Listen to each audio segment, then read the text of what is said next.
Nicholas, Everett, Owen, pleasure to be speaking with you guys. I watched the film a few days ago. Very enamored by it. It's one of the few films that I would say like the first 5 minutes and the last 5 minutes really like stick with you. And obviously you guys know how the film ends and begins, but what you take from that, I'll let you, or I'll let you take whatever you want from that. But before we begin, before we talk about the actual film, I want to ask you this. I ask everybody this: how does it feel to be to have this film premiere at Tribeca Film Festival, which is like one of the most popular film festivals in North America? Um, it's just like so amazing. It's like surreal for me because I like just like 2 years ago I was, doing anything like local plays, small like one day shoots in Montana. And it just to have this come out and for me to be involved in it in a big way is just super exciting for me, and for it to be screening at Tribeca is even better because I just can't thank everyone enough for everything that they've done. Yeah, I'm just super blown away. I'm like shaking in my boots. For like the past 3 days I've been just really looking forward to this. I'm super excited to see what everyone thinks of it. Yeah. Yeah, I was thrilled as well. We shot the movie in August and finished editing in April, and so the timing is just really perfect. I really wanted the film to premiere. My thing was I wanted the film to premiere when the kids were still kids, so we weren't at a festival and Everett's 18 and the jig is up, but 6 feet tall. And 6 feet tall, and and so I live in New York. I'm from here, and so it's and I don't want to fly anywhere, so it's perfect and perfect for me. And they've been great. We've been thrilled. Yeah, no, it's super exciting. I also live here, so it's like feels right to be premiering it here, and it's. I can't wait for people to see it. I can't wait for people to see him and see what you wrote, and like it's exciting. And there's a lot, which I didn't even realize till rewatching it after knowing we're coming back to Tribeca. There is a good amount of New York specific jokes in the film. Yeah. And like stuff. Where are you from? Where are you right now? Born and raised in New York, so Right. I laughed at the equity jokes and all that stuff. Yeah. So very, Right. very spot on. Right. I don't know how many films have, I think we have like 6 references to Bushwick in it. So, it feels like a New York audience will especially appreciate some of that. Yeah, definitely. Talking about the setting, actually, because I was trying to figure out how to formulate a question around this, but Borewood is not a real place, right? You know what's funny? I think there's a just yesterday, one of the producers texted me and he's like, "Hey, I'm taking the Amtrak from Borewood to come to New York," and I thought that was Fred, and I thought, oh, there actually is a place called Borewood, and I looked it up, and there is one place called Borewood, but it's in Africa, and so and maybe in Ohio also, but no, otherwise it's a made up Northeast fake. Yeah, like suburb kind. That's what I thought. Like bore, like because it's boring. Nothing's happening there. That's what I got from it. Now I was reading the press notes, and I was like, I wonder if that really is a real place. And then we've settled it. It's okay. All right, Yeah. let's go into the movie. I wouldn't be surprised. No, I'm sure I knew that we had another title originally for the town that we couldn't clear. So if we cleared it, that means there were either no places named Borewood or more than 3. So I think there were no in the US. Okay. All right. No, it's good to know. That's interesting that you have to clear that. I didn't know that. That's every name. It's a whole big thing. That's fascinating. Should have done Springfield. No, I'm kidding.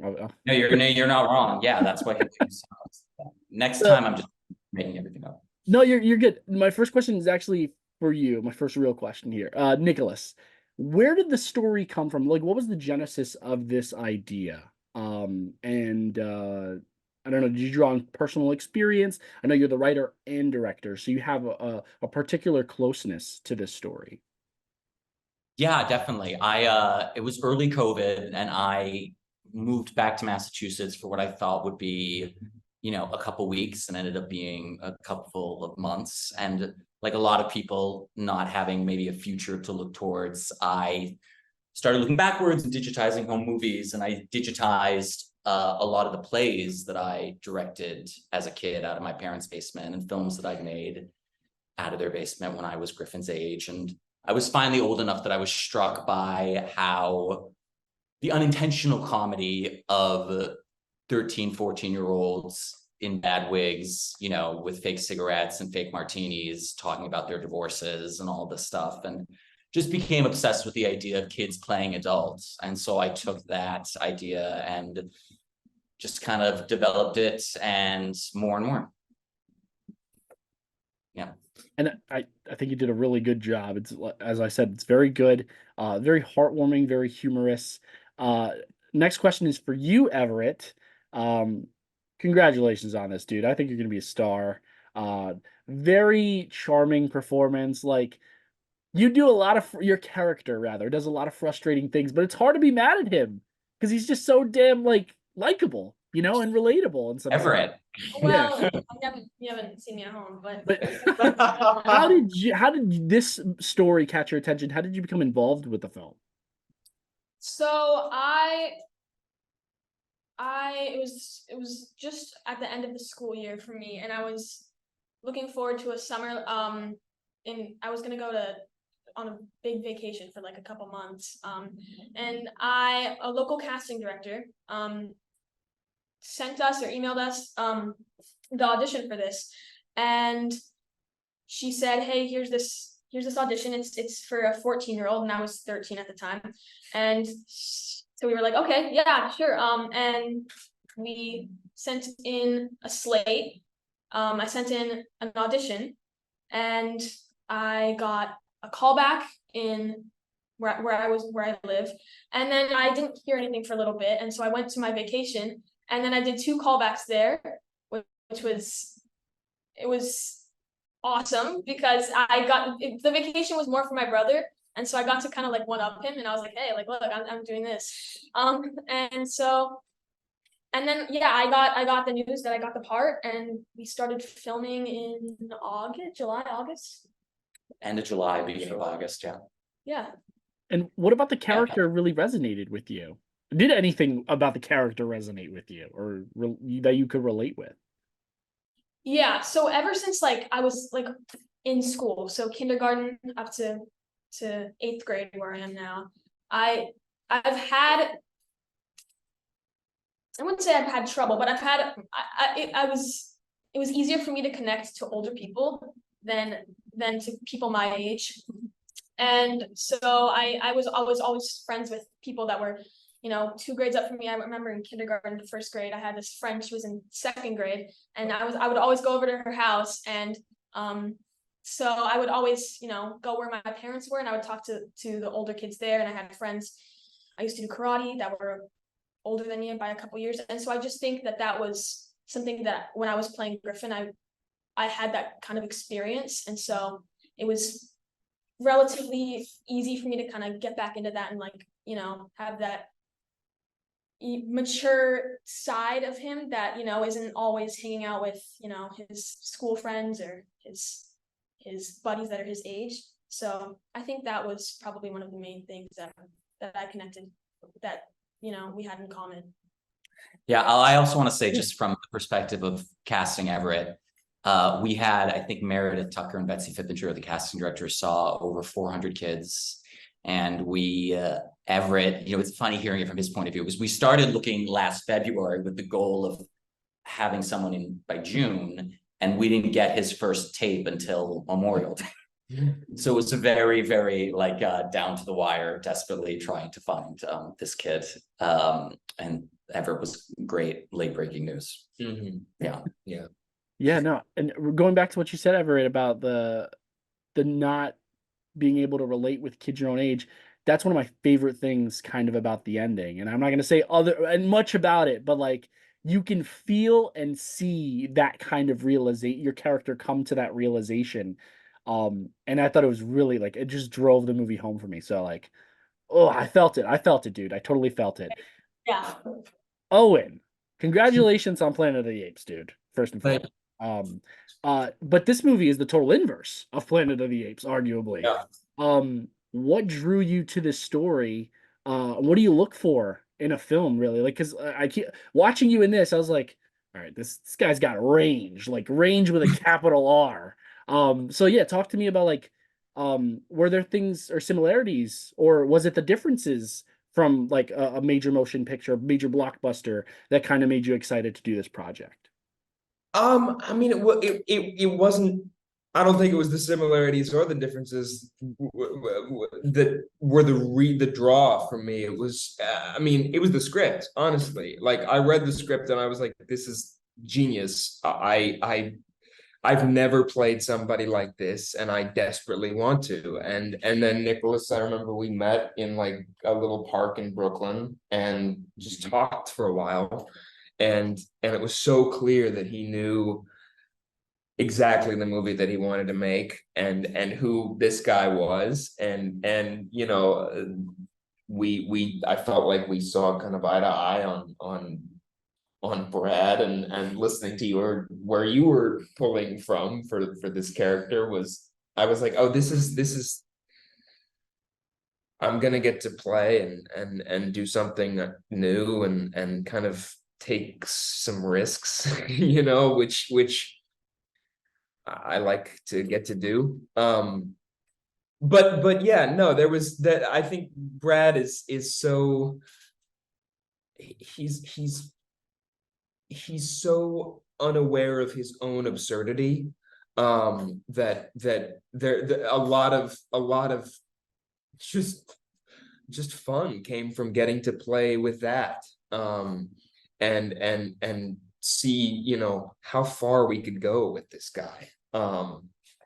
So that's really what drew me was the script and Nicholas, and then I remember we did like Zoom reads with Everett, because I was working on something, and you were in wherever you were. I don't know. Texas. You were in Texas. Yeah. We're somewhere different every time. Yeah, Yeah. you were in a new hotel Every time now. Like traveling. and you were in New York, and so like we would get together on Zoom and do these at first auditions and then rehearsals, and there was like I remember those first callbacks with you.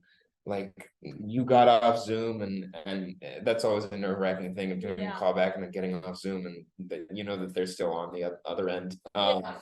But Nicholas and I like looked at each other and we were like, yeah, if that's Griffin, like people are gonna love him. Like no matter how bad, you know, how frustrating the character becomes, because he does, like, you still are right there with him the whole time, and that's because of how Everett approaches it. Yeah.